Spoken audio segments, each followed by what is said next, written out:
Binabad ko lamang siya kagabi para madali siyang maluto. Ayun o, gasan ko na siya. Iwasan ko na muna lang mabuti.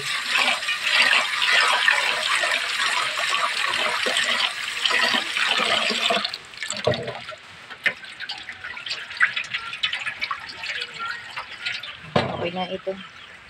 Lalagay ko na ito sa apoy. Alagain ko na. Sa munggo. Ito yung tira namin kagabi na didis at saka pritong galunggong. Masarap itong ihilok sa munggo mamaya. Pag nilaga ko na yung munggo at luto na.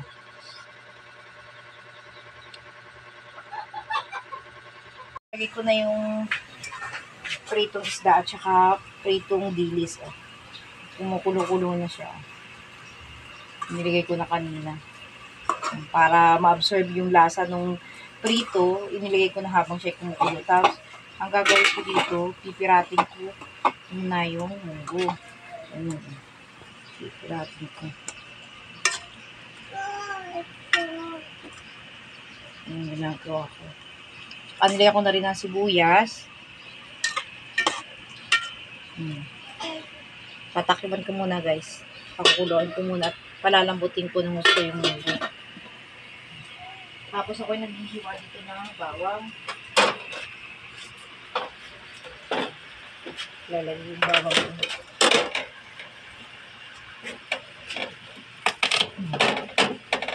Ito muna yung bawang.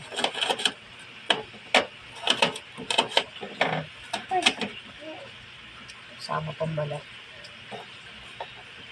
Masarap ay maraming bawang guys. Para malasa yung niluluto.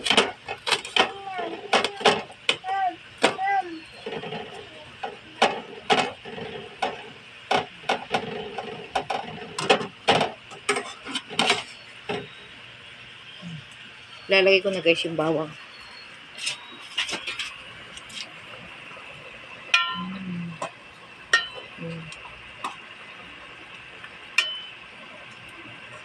Madali na siyang lumambot kasi yung paggawa ng pagbabad kanina. Mamaya naman guys. Paluyot. Wala kasi akong mabiling malunggay. Kaya ito na lang saluyot ang nilalagay ko. Ang sarap din naman ito. Masustansya itong saluyot. Sa munggo. Kahit pumunta kasi ako sa mga tindahan sa labas, wala naman ako mabiling malunggay.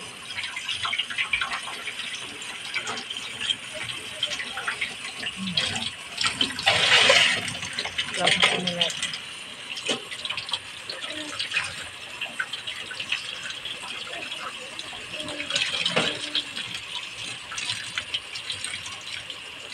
Hihimayin ko muna, tatanggalin ko sa tangkay. 10 piso ito guys, pero dun sa amin, daming tanim ng nanay ko ng saluyot. Mukha ko lang ito sa garden.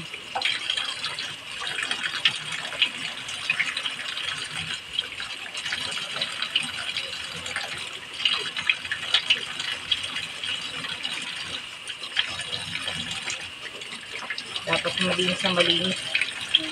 Pinagkaroon ko ng maraming alikabok.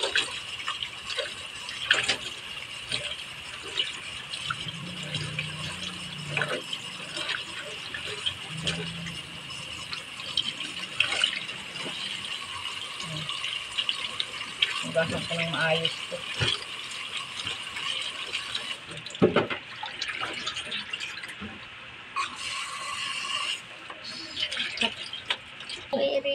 Muna ng paminta. Ang paminta.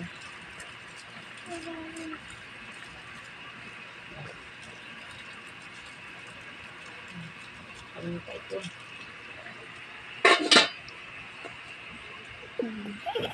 Lalagay ko na yung pampalasa guys. Ang munggo.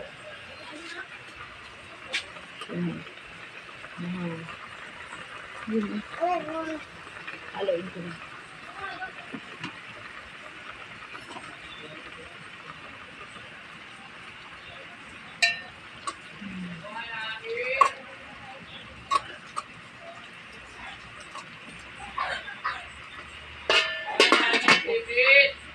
ilalagay ko na yung saluyot. So guys, ilagay ko na ang saluyot. Ilulubog ko lang ito guys para lumambot. Tapos pwede na ito hanguin. Wow. Sarap, oh. Wow. Masustansyang ulam. Mura pero masustansya. Kaya mga mamshi, pwede nyo itong gayahin. Lutuin. Pag may tira kayong mga isda, pritong isda, pwede itong ipang lahok sa mga gulay. Kahit sa pakbet. Para walang sayang. Kaysa itapon yung mga tirang ulam na prito. Ito ang gawin nyo.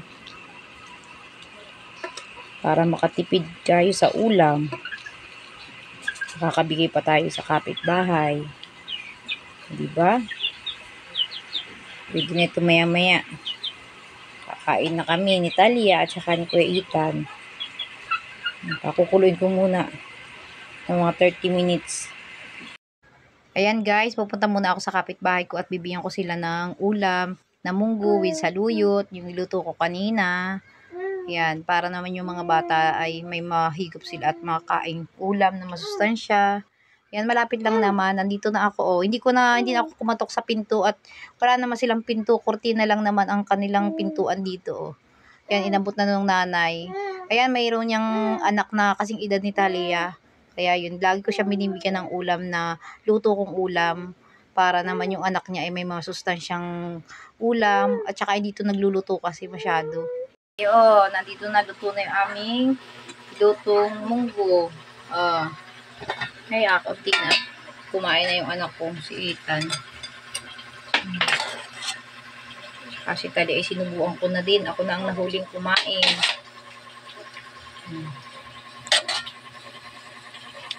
Masarap pala guys yung yung saluyot sa munggo. Ngayon ko lang na try ito. Kasi lagi ko nilalagay ay malunggay. Pero masarap pala yung saluyot.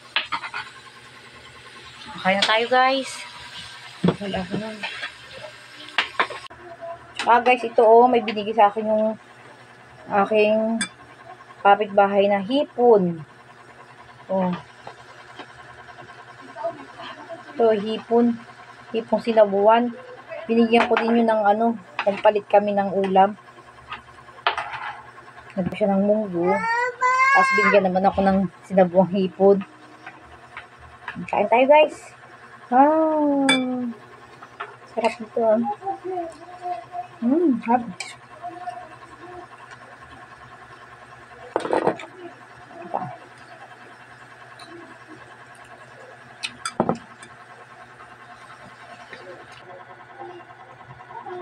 Kain tayo guys. Kumain na si Talia at saka si Ethan. Ako na lang nahuli. Nakain ko na muna si Talia kasi malikot. Malikot siyang kumain. Lahat ay alos daming kanin na nayang. Ano? Galing.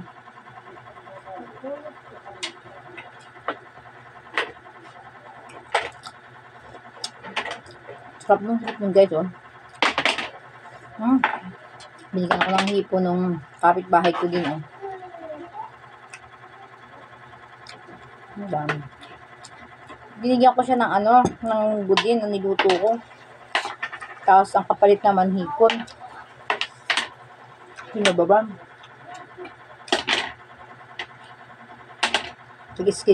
Exchange kami ng ulam.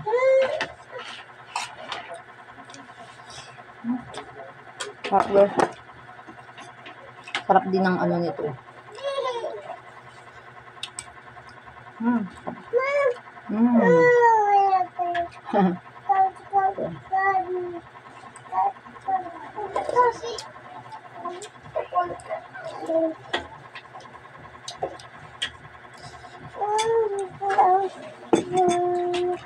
Hinti lang guys yung kain ko ng kanin.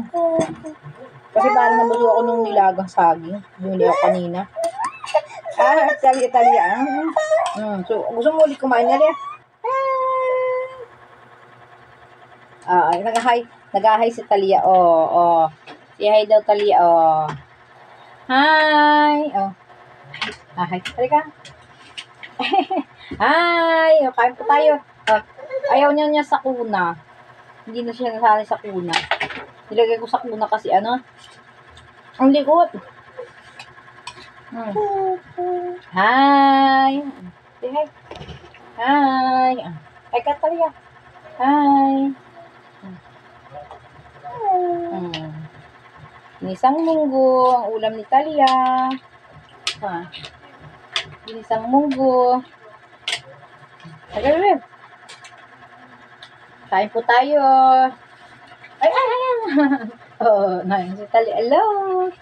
Hello. Hi. Talya. Busog pa si Talya kasi kumain siya ng champurado. Saka nilagang saging din. Mamaya ako na ulit siya susubuan. Papakainin.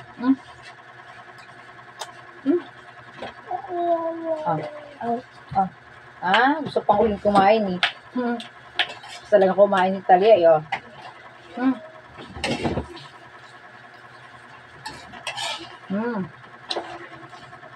Gusto nga.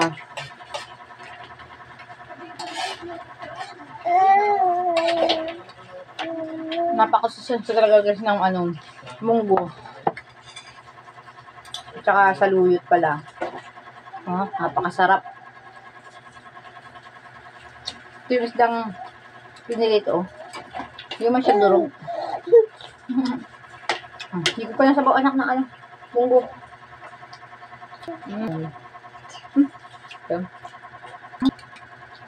Guys, kakain. Hindi ko na nilagay ng kanin. Naku, ko naman, no.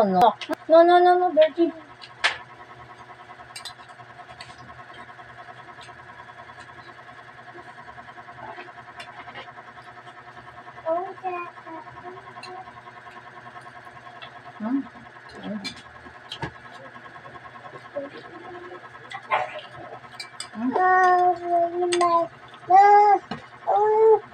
Sarap ng sabaw.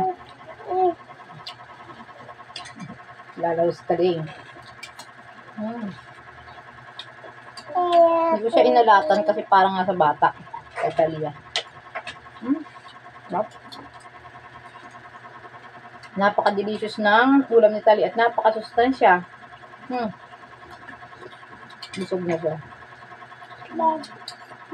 Yo. Lalaw sa taling.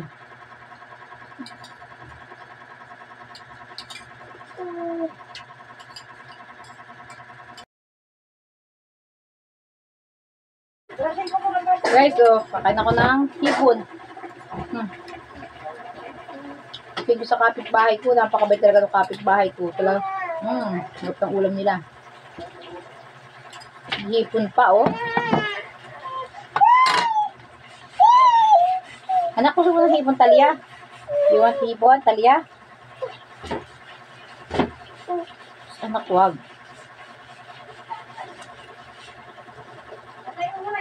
May napulot daw yung anak ko ng 100. Swerte nung anak ko ngayon Napulot ng 100. Pagkakain kasi niya, lumabas na siya. Yun, nakapulot siya ng 100. Anak ko. Ayaw?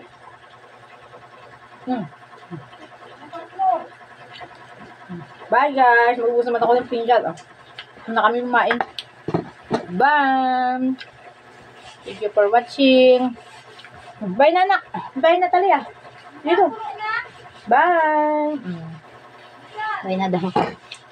Bye. Bye.